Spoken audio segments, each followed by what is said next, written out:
Hey guys, and welcome back to Spooky Witches UK. Alright,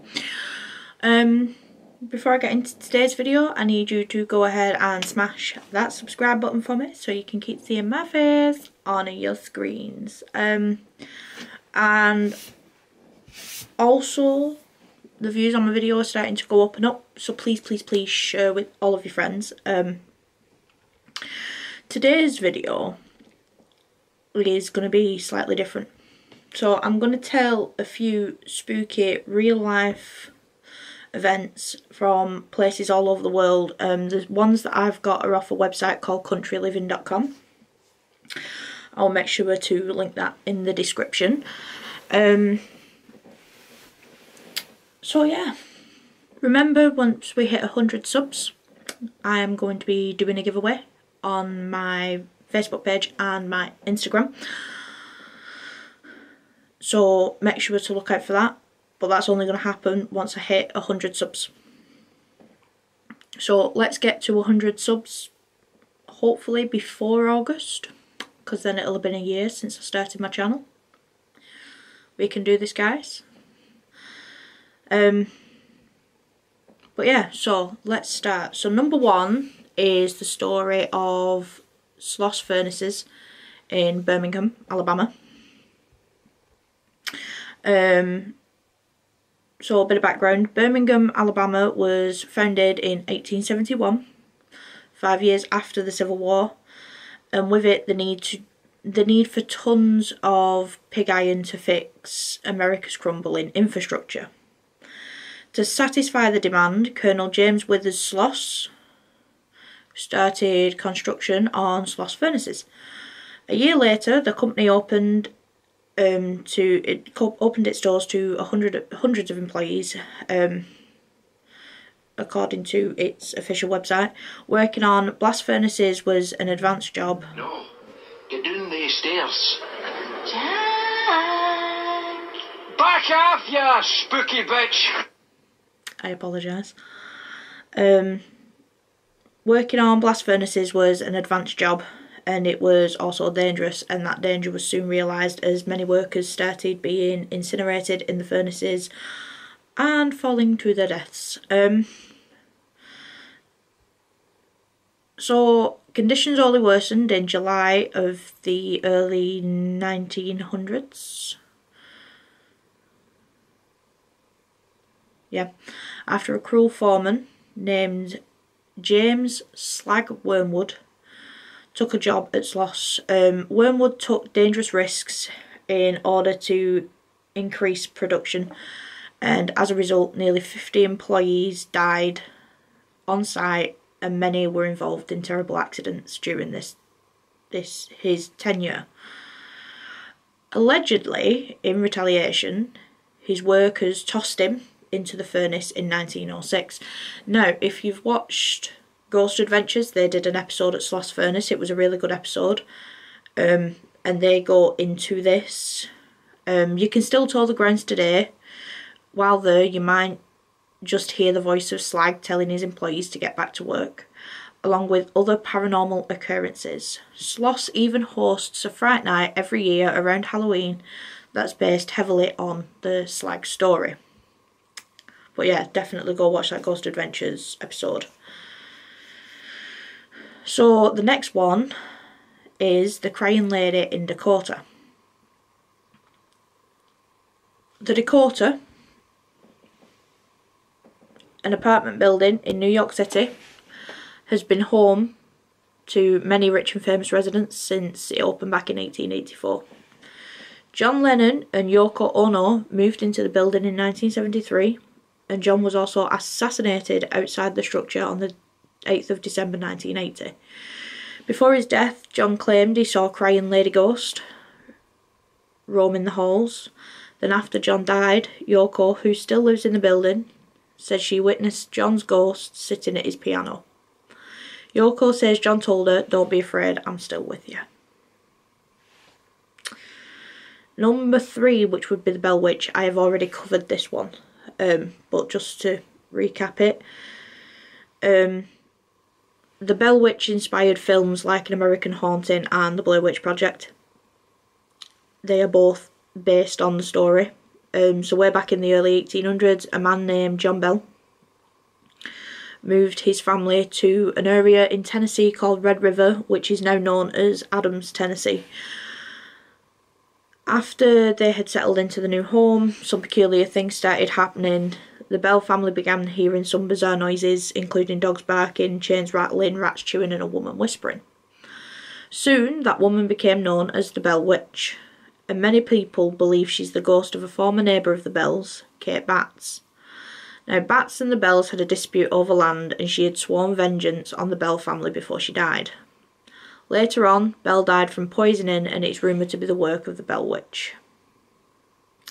But I will link the video at the end of this one, so you can go watch it if you want. But yeah, the ghosts of Crescent Hall, the ghost of the Crescent Hall Hotel, oh my god, Eureka Springs, Arkansas. I think I've pronounced that right, but I'm not 100% sure. So you can spend the night in the Crescent Hotel in Eureka Springs, which opened in 1886. During construction, a worker named Michael was killed, and his ghost reportedly still haunts the room 218. The hotel came under the ownership of known medical fraud Norman Baker.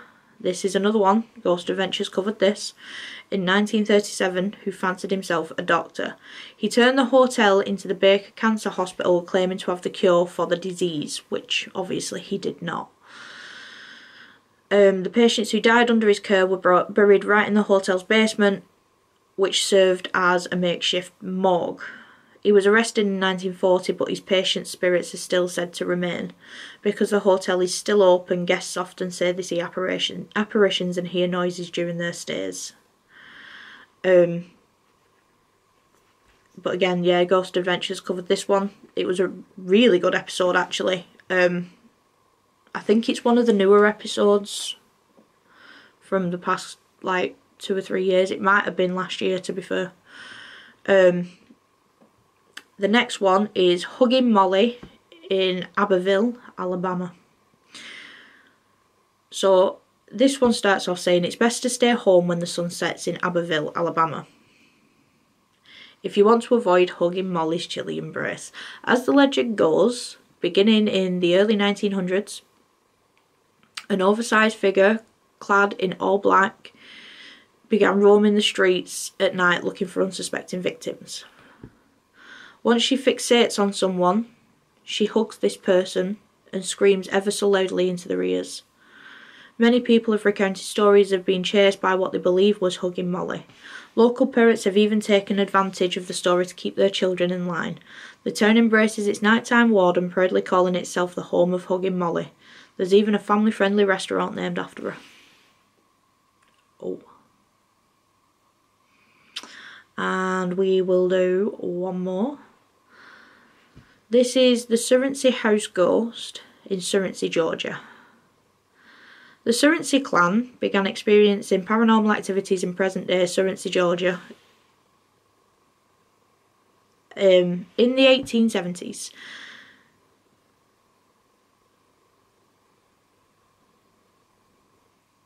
That doesn't make sense.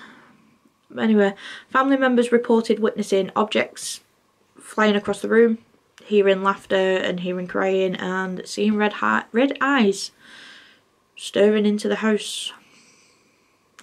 Food was thrown from their plates and utensils twisted into unusable shapes. The townspeople speculated that these occurrences were cries for help from the spirits who thought the family would be able to save them. On the day the family decided to finally leave the house, a fire iron allegedly floated up and started hitting one of the sons in the head. No one was ever brave enough to live in the house again, and the building went up in flames in 1925. Well, do we have time for one more? Yeah, we have time for one more. So this is the ghost of Bellamy Bridge in Marianna, Florida. So if you travel to the Spooky Bridge in Marianna, Florida, it has several ghost legends surrounding the structure. According to its official website, in the 1930s, Elizabeth Jane Croom Bellamy married local politician Dr. Samuel C. Bellamy, and on their wedding night, her dress accidentally caught fire, which covered the young bride in horrible burns. She initially survived, but eventually passed away. Elizabeth was buried along the banks of the Chipola River, and it was said that her love for her husband was so strong she couldn't rest. The deceased newlywed, dressed in white, allegedly can be seen wandering the banks from the vantage point of the bridge, which was built after she died. Oh my lord. It is said that she appears on fire, either walking through the swamps or diving straight into the river as if to douse the flames, or somberly walking along the side of the river. Well. And there are some of the spookiest ghostly encounters, apparently. I mean, I haven't got the chills, but then again, nothing really bothers me, so... But yeah, I will link the website that I used in the description below.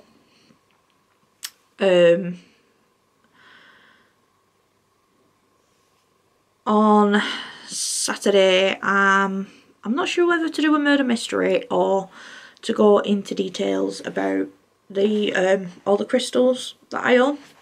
The one that I'm currently wearing is, bear with me, let me tell you.